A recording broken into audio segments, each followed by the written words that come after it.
stronger. No, it's taking the time. Worthy Mercury nominee, Ivor Novello nominee, prize winner for iTunes 2012, and now a Grammy Award nominee. Lianne La Havas! How are you doing? So, how and when did you start songwriting?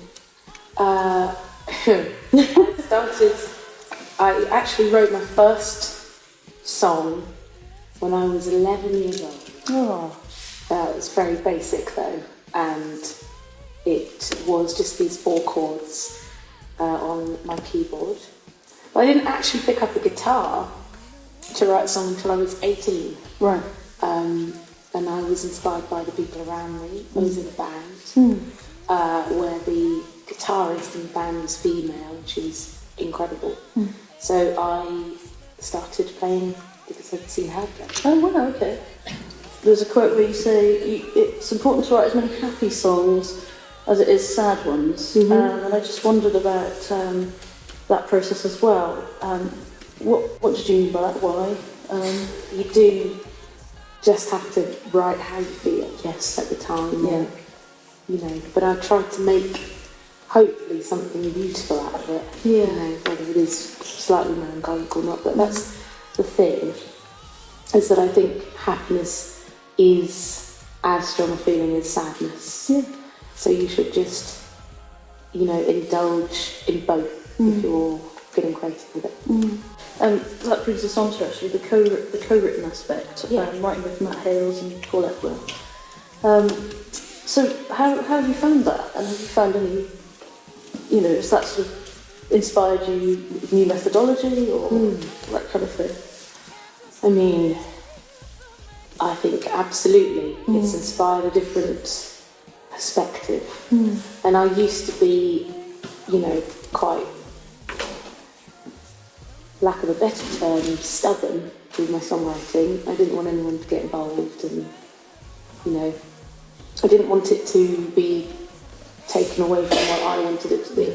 But I realised when you collaborate, as long as you're collaborating with someone you trust, someone you really get on with, then they will hopefully share a vision of what you want to do, but the point of them being there is so that it's even better than you could have just done on your own. Sure. Did you actively develop your songwriting as a youngster, specifically lyric writing?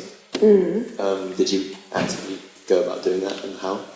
So before I ever wrote a song, I wrote poems because I was just fascinated by the way you could rhyme things, but for it also to make sense as a sentence.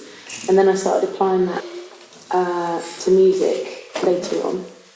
But it's funny, it is something I really like to really refine, because I listen to a lot of like old jazz songs, and if you look at them even written down, if you look at them written down on the page, you see that the rhyme scheme is perfect, like always perfect rhymes, and always the amount of syllables, the rhythm of the syllables, always really perfect, very neat. So I basically think I'm using my career to try and write the perfect, neat rhyming songs. In pop music, women tend to be over-sexualised quite a lot, and but you are a musician first. How do you go about that? How do you survive in that industry and manage to do that so well? I just basically have to make sure that the decisions come from me. Yeah. So if a woman decides for herself that she would like to wear a bikini in a video, then that's fine, as long as she's decided it herself, and it's not a tool being used to sell more by anyone else. Based on that, I think whatever the decision is, therefore, as long as it's your own, you can just stand by it. So it just turns out a lot of my decisions happen to be music decisions. Okay, well, thank you so much for coming. Thank you. This has been an absolute Thank you, pleasure. everyone.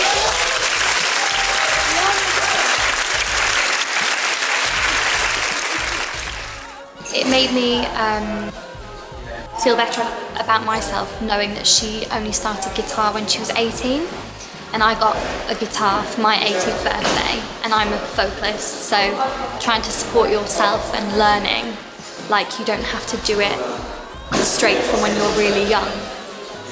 I think it's the best. I think there should be somebody like that every week, and it's just so inspiring just to know, like, and hear about somebody who's doing it all the time, so you can just get guidance and help from them.